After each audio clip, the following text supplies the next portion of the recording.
은길씨의 책갈피. 아니야, 우리가 미안하다. 잘못을 저질렀어도 아무 조건 없이 두 팔 벌려 품어주는 존재가 있어야 합니다. 방황하며 상처 입은 마음, 눈물로 얼룩진 마음을 누군가는 다독여 주어야 합니다. 오늘 이 시간은 따뜻한 신념으로 이룬 기적, 천정호 판사의 소년재판 이야기 세 번째 시간, 제3부 벼랑 끝의 아이들 중 한 편을 소개해드리겠습니다.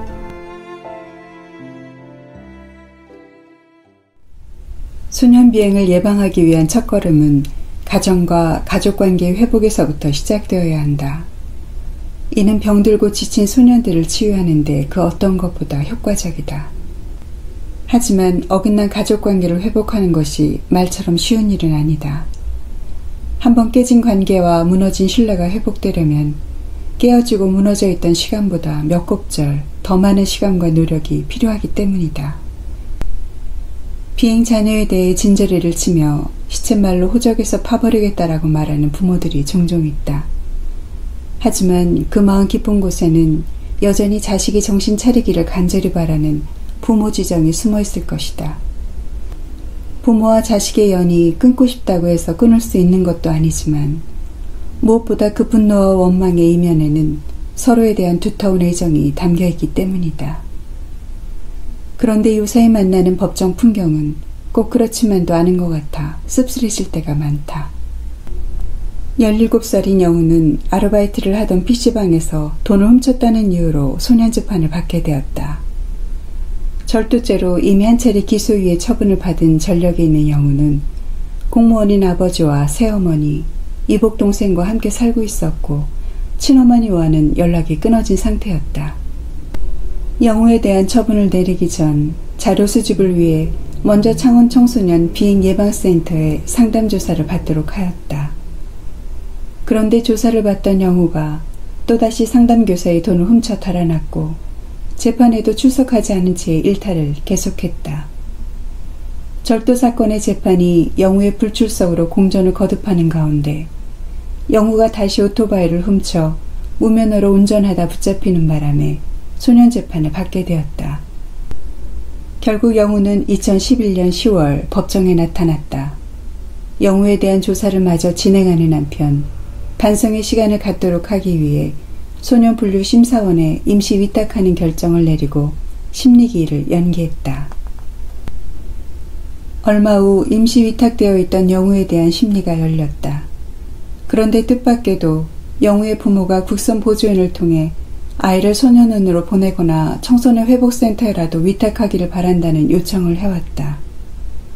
보통의 부모라면 어떻게 해서라도 선처를 받아 자식을 집으로 돌려보내주길 바라는데 이렇게까지 하는 거 보니 부모와 영우의 관계가 생각보다 심각한 것 같았다. 게다가 새어머니가 소년에 대한 관심이 적은 듯 하다라는 소년분류심사서의 보고 내용도 저간의 사정을 짐작해 했다. 그러나 영우의 비행은 소년원에 갈 정도는 아니었고 또 생계에 큰 어려움이 없는 가족이 있기 때문에 청소년 회복센터에 위탁하기도 어려웠다. 이날 심리에는 새어머니가 참석했는데 새침하고 차가운 표정으로 앉아있는 모습이 어쩔 수 없이 나왔음을 역력히 보여주고 있었다. 나는 고개 숙이고 있는 영우에게 물었다. 왜 자꾸 가출을 하고 그래?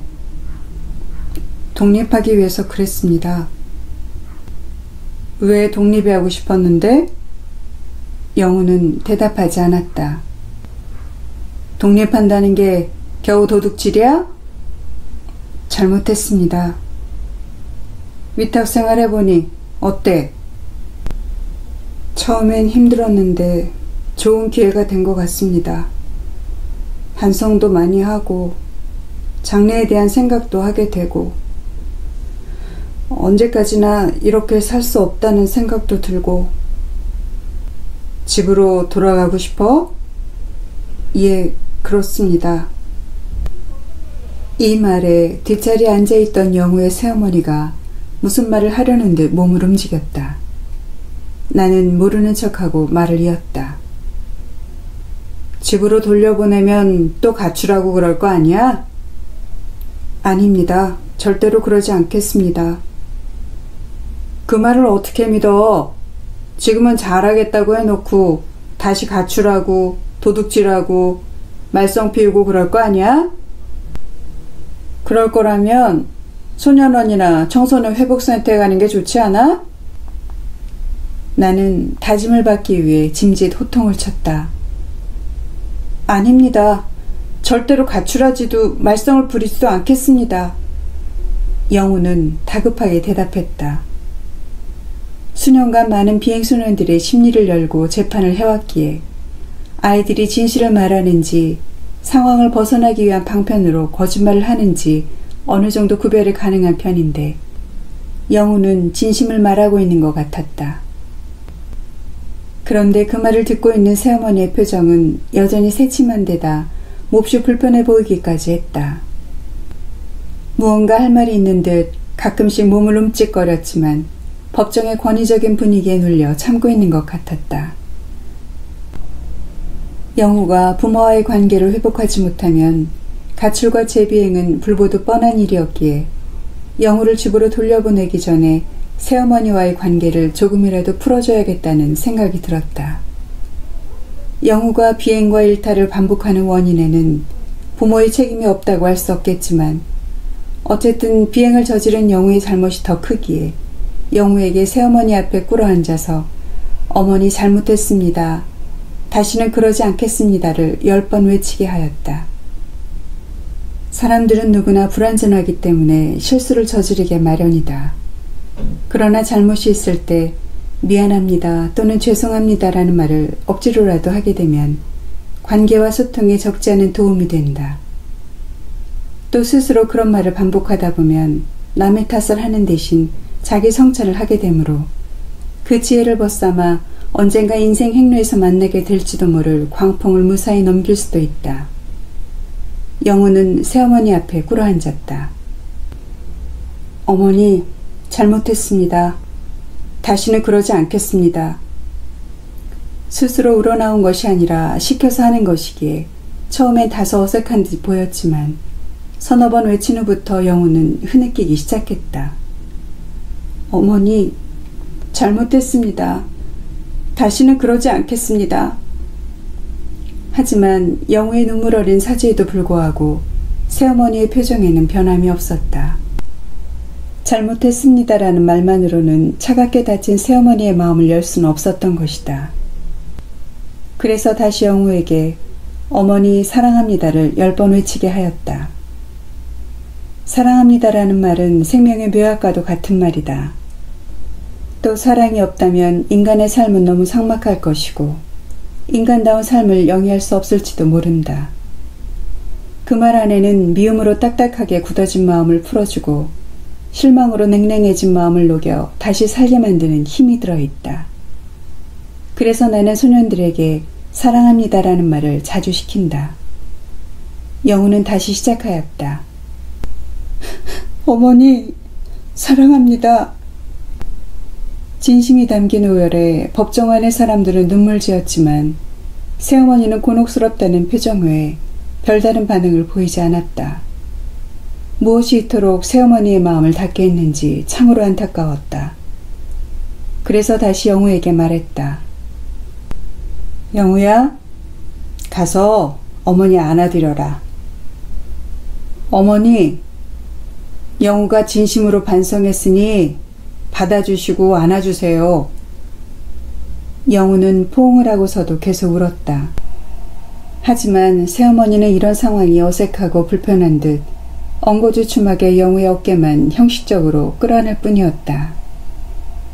하루아침에 관계가 씻은 듯 회복되기는 어려운 일이기에 앞으로의 몫은 가족들의 노력여에 달린 것이라고 생각하고 영우에게 보호관찰을 조건으로 부모에게 돌려보내는 처분을 내렸다. 그런데 영우와 새어머니가 법정을 나간 지 얼마 되지 않아 국선 보조인이 들어오더니 영우의 어머니가 재판장님께 꼭 하고 싶은 말이 있다고 합니다. 라고 하여 두 사람을 다시 법정으로 불렀다. 법정으로 들어온 영우의 새어머니는 처음과 변함없는 새침한 표정에 고집스러움이 더해진 얼굴로 말했다. 영우를 절대로 집에 데려갈 수 없습니다. 소년원에 보내거나 청소년 회복센터라도 보내주세요. 어머니, 이미 판결은 내려졌습니다. 아이를 데리고 집으로 돌아가십시오. 말은 그렇게 했지만 난감했다. 이렇게까지 아이를 거부하는 상태에서 돌려보냈다가는 오히려 관계가 악화되어 겨우 마음을 다잡으려고 하고 있는 영우가 다시 겉돌다 재비행을 하게 될 우려가 컸기 때문이다. 그래서 새어머니 옆에서 얼굴이 빨개진 채 서 있는 영우에게 물어보았다. 어머니 말씀이 저런데 어떻게 할래?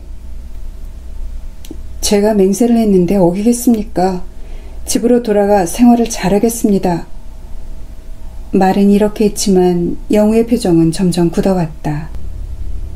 어머니, 어머님이 원한다고 소년원에 보내고 원하지 않는다고 보내지 않고 할 수 있는 게 아닙니다. 법이란 게 부모님 뜻에 따라 좌지우지되는 게 아닙니다. 그러니 영우를 데리고 집으로 돌아가십시오. 나의 태도가 완고하자 더 이상 말을 하지 못하고 법정 밖으로 나간 새어머니는 법정 안에서와는 전혀 딴판으로 격앙되어 소년원 직원들을 향해 소리를 질러댔다. 나는 이 애를 집으로 데려갈 수가 없어요. 그러니 얘를 호송차에 태워 소년원으로 데려가세요. 새어머니가 하도 소란을 피우자 소년원 직원들이 나서서 말렸다. 판사님이 결정이 없는데 어떻게 데려갑니까? 그만하시고 어서 아이를 데리고 돌아가세요. 그러자 새어머니는 한술 더 떠서 말했다. 항고를 내서 소년원에 보내는 결정을 반드시 받아내고 말 거예요. 그러니 얘를 우선 소년원부터 데려다 놓으세요. 나는 당혹감을 감출 수가 없었다. 큰 마음으로 그동안의 허물을 덮고 아들아 고생 많았지? 자 어서 집으로 가자 라며 기쁘게 맞이해줬다면 영우가 얼마나 고마워했을까. 그랬다면 혹 영우가 크게 뉘우치고 변할 수도 있었을 텐데. 법정에서 미안합니다, 사랑합니다라고 외치며 눈물을 쏟아내긴 했지만 그건 아직 영우의 의지에 불과하다. 그 의지의 싹이 잘 자랄 수 있도록 도와주는 것이 어른들의 역할이다. 그런데 그 싹이 세상에 채 나오기도 전에 무참하게 짓밟힌 것이다. 자신을 소년원에 보내버리라며 악다구니를 치르는 새어머니 모습을 본 영우가 과연 집에서 잘 지낼 수 있을지 걱정이 되었다. 우려했던 대로 영우는 처분 이후 집에 붙어있지 못하고 가출해 생활하다 붙잡혀 다시 재판을 받게 되었다. 1년여 만인 2012년 11월에 법정에서 다시 영우를 만나자 안타까움을 금할 수 없었다. 그런데 이번 재판에는 새어머니 대신 영우 아버지의 모습이 보여 내심 반가웠다. 친아버지이기에 아들의 선처를 호소하지 않을까 기대했기 때문이다. 하지만 그런 기대는 어이없이 무너졌다. 영우야, 왜 약속을 어기고 다시 가출했어? 지난번 재판을 마치고 집으로 가니 부모님께서 화를 내시며 소년원에 가지 왜 왔냐고 하는 거예요. 그래서 화가 나서 대들었습니다.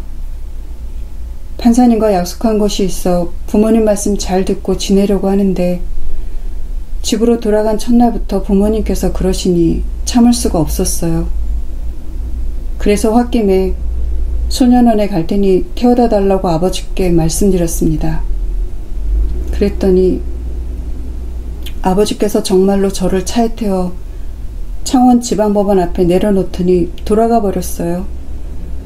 그렇게까지 하시는데 다시 집으로 갈 수는 없었습니다. 그래서 다시 가출 생활이 시작된 거예요. 너무나 어처구니가 없었다. 새어머니와의 관계가 좋지 않은 것은 알았지만 친아버지마저 영우를 그렇게 박대하고 있을 줄은 생각도 못했다. 더구나 직접 차를 몰아 자식을 법원 앞에 데려다 놓은 영우 아버지의 마음을 도저히 이해할 수가 없었다. 이번 가출에 대한 책임은 전적으로 영우 부모에게 있었다. 그래서 이번에는 영우 아버지가 용서를 구할 차례였다. 영우 아버지에게 영우 앞에 꿇어앉으라고 하였다. 하지만 그는 오랜 군 생활로 단련된 듯한 탄탄한 몸매로 꼿꼿이 서서 법대를 노려보며 절대로 자식 앞에 꿇어앉을 수는 없다고 말했다. 그러면서 다시 한번 영우를 소년원에 보내줄 것을 강하게 요구했다. 그런 영우 아버지의 태도를 보니 영우를 가정으로 돌려보내기는 어렵겠다는 생각이 들었다. 지난번처럼 다시 내쫓을 것이 분명해 보였기 때문이다. 이제 남은 것은 영우를 청소년 회복센터에 보내느냐 아니면 소년원에 보내느냐 하는 것이었다. 나는 잠시 생각에 잠겼다. 만약 영우 부모의 의사와 달리 영우를 청소년 회복센터에 보낼 경우 영우 부모가 자신들 뜻대로 되지 않았다는 이유로 영우에 대하여 다친 마음을 더욱 굳게 닫을 수 있다. 그렇게 되면 설령 영우가 센터에서 생활을 잘해서 새 사람이 된다고 하더라도 영우와 그 부모와의 관계 회복은 더욱 어렵게 될 가능성이 높다. 더구나 센터에 맡겨지는 아이들 중에는 이탈하여 비행을 저지르다 소년원이 아니라 교도소에서 형을 복역하는 아이들도 가끔 있다. 영우도 센터에서 성실히 생활하지 못하고 이탈하여 더욱 중한 죄를 저지르다 교도소에 가게 될 가능성을 배제할 수 없다.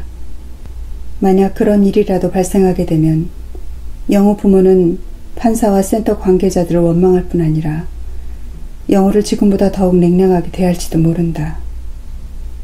지금 어떤 관계에 놓여있든 영우에게는 여전히 그 부모가 세상에서 가장 가까운 사람들이다. 결국 가족과의 관계가 원만해야 앞으로 영우의 인생 또한 행복해질 수 있다. 지금 불신의 벽이 높지만 시간이 흐르고 나면 상황이 변할 수 있으니 되돌아갈 수 있는 다리 하나는 남겨놓아야 된다. 그 다리가 영우를 소년원에 보내는 것이라면 그렇게라도 해야 한다. 그렇게라도 하여 영우 부모의 화가 풀리고 관계 회복의 여지가 생긴다면 그게 오히려 영우에게는 더 낫지 않을까? 이런 생각을 하고 나니 영우를 소년원에 보내야겠다는 쪽으로 생각이 기울었다. 그래서 영우에게 이렇게 말했다. 영우야, 오늘 이 법정에서의 대화를 통해 부모님의 마음을 좀 더 이해해 주었으면 좋겠다. 청소년 회복센터라도 가고 싶어하는 내 마음 잘 알지만 그렇게 할 수 없다는 것도 이해해 주기 바란다. 소년원에서 학교도 마치고 기술도 배우고 나와 어엿한 사회인이 되도록 해. 알겠지? 영우는 처분을 순순히 받아들였다. 어쩌면 자기 스스로 부모에게 되돌아갈 수 있는 다리를 남겨둔 것인지도 모른다. 이제 공은 영우 부모에게로 넘어갔다. 지금부터 그들이 어떤 태도를 취하느냐에 따라 아들을 다시 찾을지 아니면 영영 잃어버릴지가 결정된다. 영우의 부모가 본래의 따뜻한 마음을 회복하여 아들아, 고생 많았지? 자, 어서 집으로 가자 라며 먼저 손님을 날이 오기를 간절히 바랄 뿐이다.